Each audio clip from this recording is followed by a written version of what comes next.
faces overwhelming challenges. Gaza's future is uncertain whilst reconstruction is underway.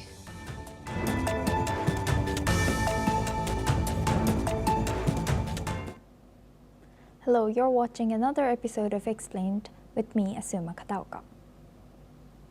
Israel's latest strikes in Gaza and even beyond its borders have raised urgent questions about the durability of the ceasefire plan that was supposed to hold more than a year of grinding conflict. Before we break down the events of the past 48 hours, we first need to understand the 20-point ceasefire peace plan that was meant to keep both sides from returning to open fire. Because without that context, the renewed violence, the accusations of truce violations, and the widening regional fallout are impossible to fully grasp. For more than a year, Gaza lays in ruins. People, families displaced, and both sides traumatized. By late 2025, hope seemed lost until a surprising diplomatic push led by the US President Donald Trump offered a glimmer of stability. Now, with Israeli airstrikes continuing despite the ceasefire and with a major strike in Beirut killing a senior Hezbollah commander, many are asking whether the peace plan ever had a real chance or whether it's already unraveling. Today on Explained, we break down what happened, why it matters, and what it means for the fragile calm the world was told had finally arrived. The proposal, which is a sweeping 20-point peace plan, was controversial from the start, but it rapidly gained momentum and brought Israel and Hamas closer to agreement than anyone predicted. Today we break down how this plan came to be, what it actually says, how it's unfolding on the ground, and what it could mean for the future of Israel, Gaza, and the wider region. To understand why this plan appeared at this moment, we need to go back to the beginning. On October 7, 2023, Hamas carried out a massive attack on Israel, killing around 1,200 people and taking over 240 hostages. Israel responded with a relentless military campaign in Gaza, months of bombardment that destroyed hospitals, schools, and entire urban centers. What followed was one of the worst humanitarian crises in modern Middle Eastern history. Gaza's infrastructure collapsed, food and water became scarce, roughly 2 million people, almost the entire population, were displaced. By early 2025, both sides were exhausted. Families of hostages protested daily in Tel Aviv demanding action, while Gazan civilians were calling publicly for the war to end. International pressure mounted, especially from Arab states who feared the conflict would spill over to them as well. In September 2025, President Donald Trump unveiled a new proposal, bold, detailed, and unlike previous attempts at peacemaking, many observers dismissed it immediately, believing neither Israel nor Hamas would consider it. But to widespread surprise, both sides engaged. Israeli Prime Minister Benjamin Netanyahu appeared with Trump at the White House on 29 September and accepted the plan. On 3 October, Hamas issued a public response. It agreed to return all 48 remaining hostages in Gaza in exchange for Palestinian prisoners and Gaza detainees, and it signaled willingness to hand Gaza's governance to a technocratic Palestinian committee. But it avoided addressing the plan's requirement that it disarms, which is a central element of the proposal. Despite this, negotiators from the United States, Qatar, Egypt, and Turkey accelerated their efforts. Trump imposed multiple deadlines, pressure rose on both sides, and civilians in Gaza and Israel amplified their calls for a breakthrough. On 8 October, Secretary of State Marco Rubio handed the president a note during a televised event indicating that an agreement was very close. Hours later, Trump announced that both Israel and Hamas had signed off on the first phase of the peace plan. The agreement was formally signed the next day in Sharm el-Sheikh, Egypt. At the heart of this initiative is a detailed 20-point framework which was published by the White House. It lays out the ceasefire, the hostage exchange, governance reforms, security arrangements, and a long-term vision for Gaza's reconstruction and political future. President Trump's plan begins with a fundamental redefinition of Gaza's future. It states that Gaza must become a de-radicalized terror-free zone that poses no threat to Israel, Egypt, or any neighboring country. This vision is paired with a commitment to redevelop Gaza for the benefit of its population, whose suffering over years of blockade and war has been immense from the outset. The plan frames its purpose as both a security solution and a humanitarian reconstruction project. The first major operational step of the plan is the immediate end of the war. If both Israel and Hamas accept the proposal, all military actions would cease at once. Israeli forces would withdraw to a designated line inside Gaza, where they would pause to facilitate the release of hostages. During this period, aerial strikes, artillery fire, and ground offensives would halt entirely, and both sides would freeze their positions until conditions were met for a complete and staged withdrawal of Israeli troops. Central to the plan is the return of hostages within 72 hours of Israel's public acceptance of the agreement. Hamas would be required to release all Israeli hostages, those still alive, as well as the remains of those who have passed away. Once this process is completed, Israel would carry out a corresponding prisoner release of its own.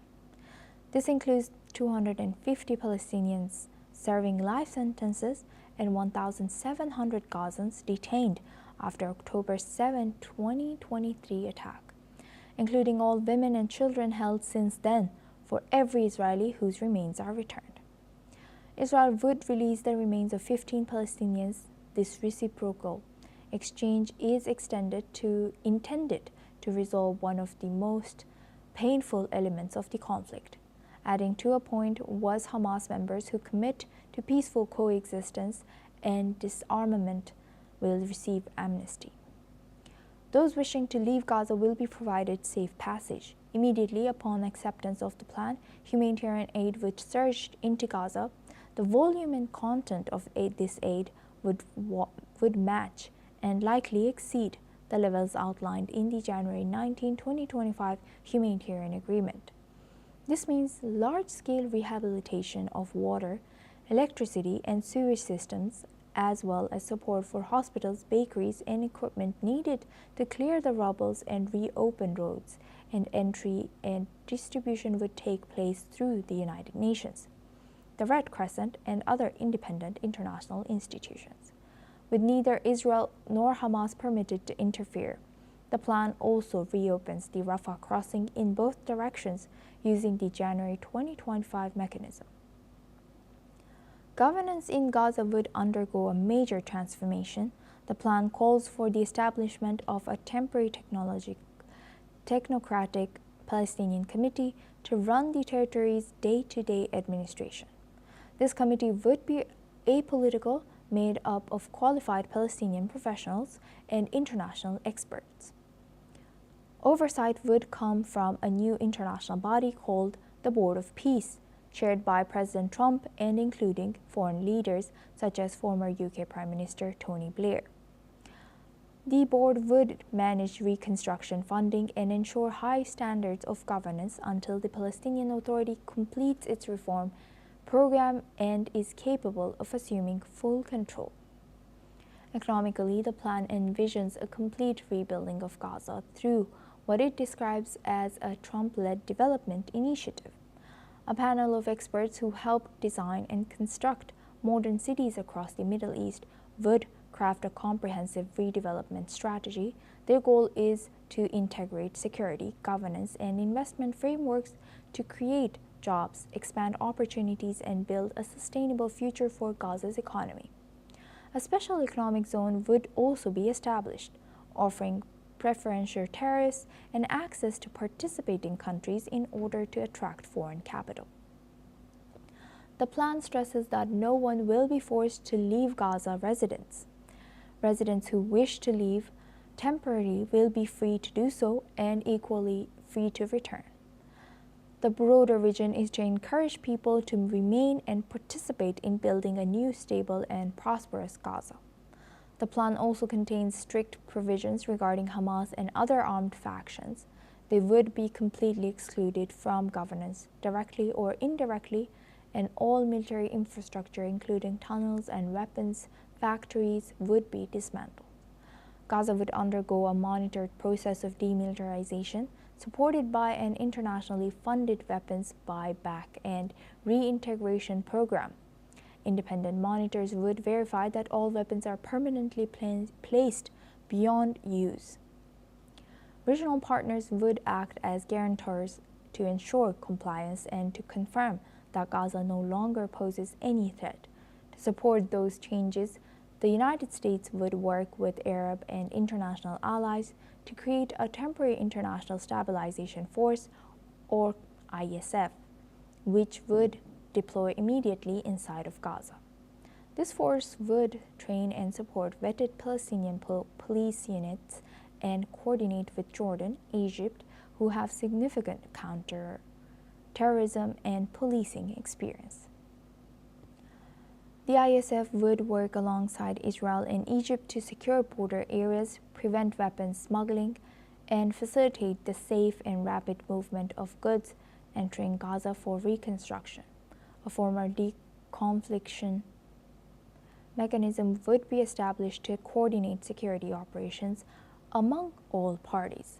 The plan explicitly states that Israel will not occupy or annex Gaza as the ISF gradually establishes stability. The Israeli Defense Forces would withdraw in stages, guided by conditions related to demilitarization and verified security benchmarks.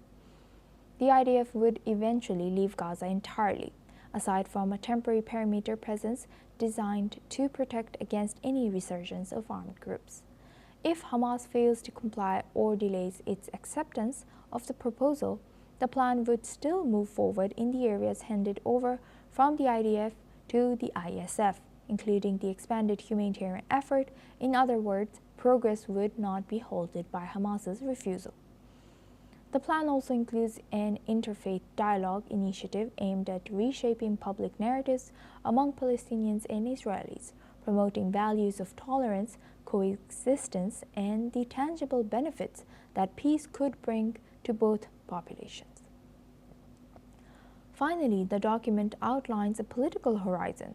As Gaza's redevelopment advances and the Palestinian Authority completes its reform program, conditions may emerge for a credible path forward towards Palestinian self-determination and statehood. A long-standing aspiration for many Palestinians, the United States commits to facilitating dialogue between Israel and the Palestinians to redefine this political horizon and to build the foundations of a peaceful future for both people. Implementation of the peace plan began quickly but faced major complications. On October 13, 2025, Hamas released 20 living hostages to the Red Cross, many appearing injured and malnourished. Israel began releasing thousands of Palestinian detainees, though many returned showing signs of abuse, claims that Israel denies. The recovery and identification of deceased hostages progressed slowly and became a point of tension. Despite the ceasefire, violence persisted. Israeli airstrikes on November 22nd and 23rd killed dozens of Palestinians, with Israel claiming the strikes were triggered by a Hamas fighter attacking soldiers near the Yellow Line. The withdrawal boundary agreed in the truce. Hamas accused Israel of nearly 500 violations within the first 44 days, including airstrikes, incursions, and firing on civilians, according to Gaza's health ministry. At least 67 children were killed after the ceasefire began, prompting criticism from human rights groups. At the same time, Israel accused Hamas of conducting attacks across the Yellow Line and failing to disarm or relinquish control of Gaza, key requirements for the plan. These exchanges underscored the fragility of the ceasefire and the difficulty both sides face in meeting the agreement's terms.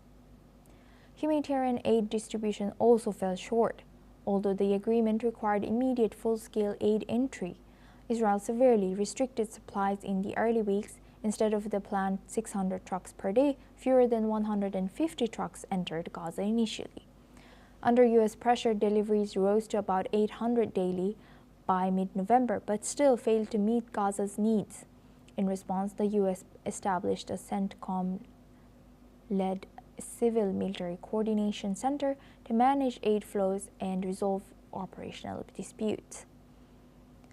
Diplomatic efforts continued as the situation worsened. On November 23rd, a Hamas delegation traveled to Cairo to meet mediators from Egypt, Qatar, and the U.S.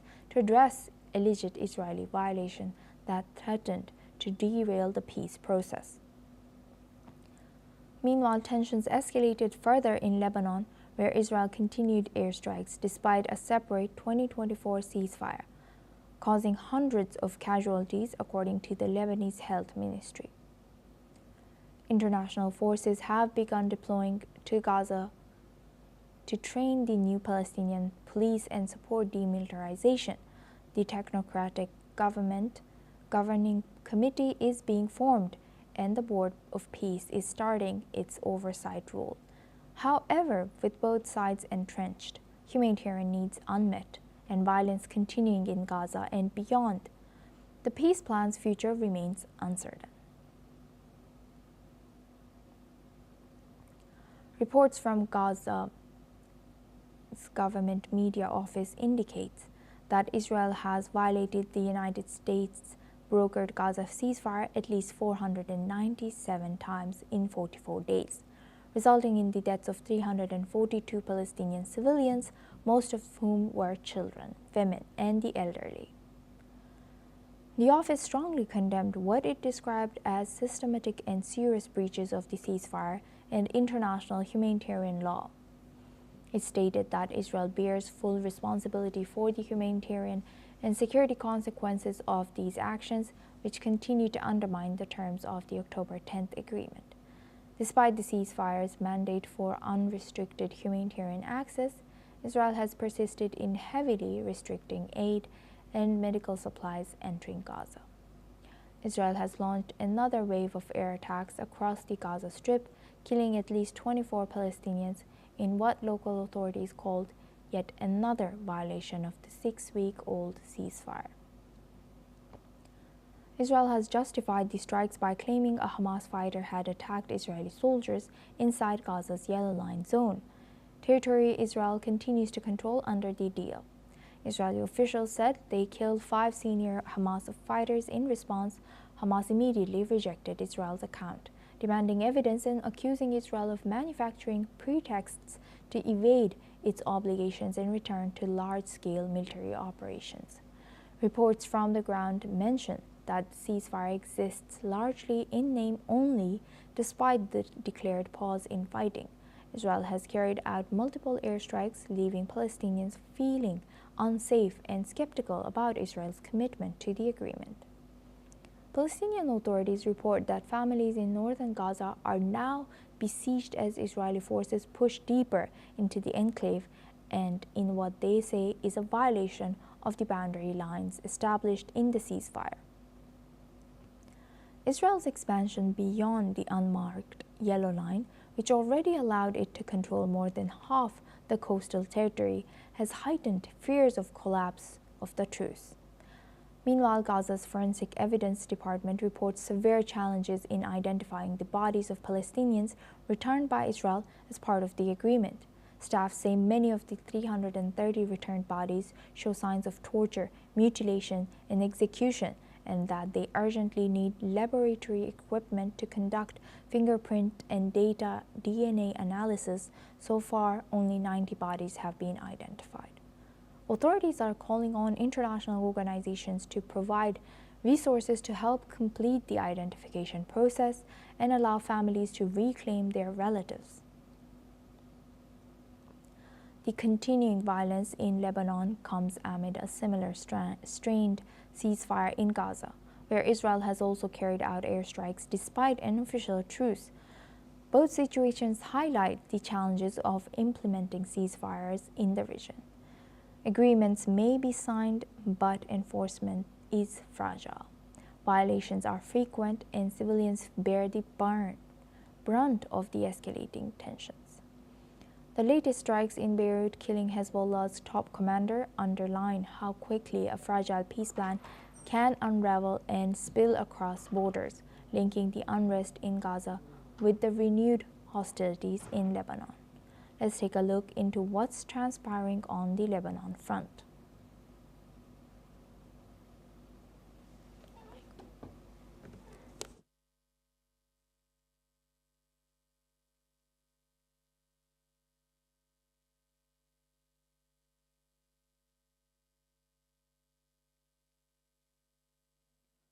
Continue. Okay. The strike, which targeted an apartment building in the densely populated Hezbollah stronghold of Haret Reik, resulted in the death of Hezbollah's chief of staff, Haytham Ali Tabatabai, and 4 other individuals, while 28 others were wounded. This attack marks the first Israeli strike in Beirut's southern suburbs since June 2025, breaking a relative calm that had persisted since a ceasefire was agreed upon in November 2024. Israel's military justified the attack, stating that it had eliminated the terrorists Haytham Ali Tabatabai as part of its ongoing campaign to prevent Hezbollah from rearming. Israeli Prime Minister Benjamin Netanyahu has declared that Israel would continue to take whatever necessary action to keep Hezbollah from rebuilding its military capabilities. Hezbollah quickly responded, describing the attack as crossing a new red line. This rhetoric suggests that the group may retaliate, heightening the risk of a broader escalation. The strike in Beirut has raised serious concerns about the stability of the ceasefire that had held for almost a year. Despite the ceasefire agreement, Israel has maintained a policy of striking southern Lebanon and the Bekaa Valley, ostensibly to target Hezbollah's military infrastructure. Lebanon's President Joseph Aoun has repeatedly called for international intervention to stop Israel's airstrikes. Hezbollah, for its part, has not conducted any attacks on Israel since the ceasefire agreement, but the group's recent statements and the growing rhetoric suggests that it may be preparing for a response to the Israeli strike on its leadership. The situation remains precarious, with the possibility of further Israeli strikes and potential retaliation from Hezbollah.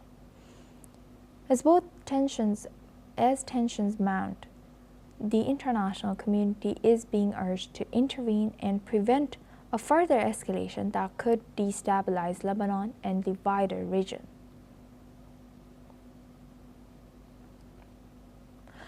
All in all, these developments paint a picture of a region suspended between progress and peril. The rising tensions between Israel and Hezbollah threaten to derail this progress and ignite a wider conflict that could undo months of painstaking diplomatic work. Whether this moment becomes a true turning point or merely another brief pause in a long history of violence will depend on the choices made now by leaders, by international partners, and by the actors on the ground whose compliance or defiance will ultimately determine the region's trajectory. That's all we have time for this episode of Explained. Stay tuned to NewsX World for more episodes of Global Issues Explained. Gaza's fragile peace is on the brink. Hope emerges amid deepening devastation. Ceasefire falters under ongoing violations. Diplomatic breakthrough faces overwhelming challenges. Gaza's future is uncertain whilst reconstruction is underway.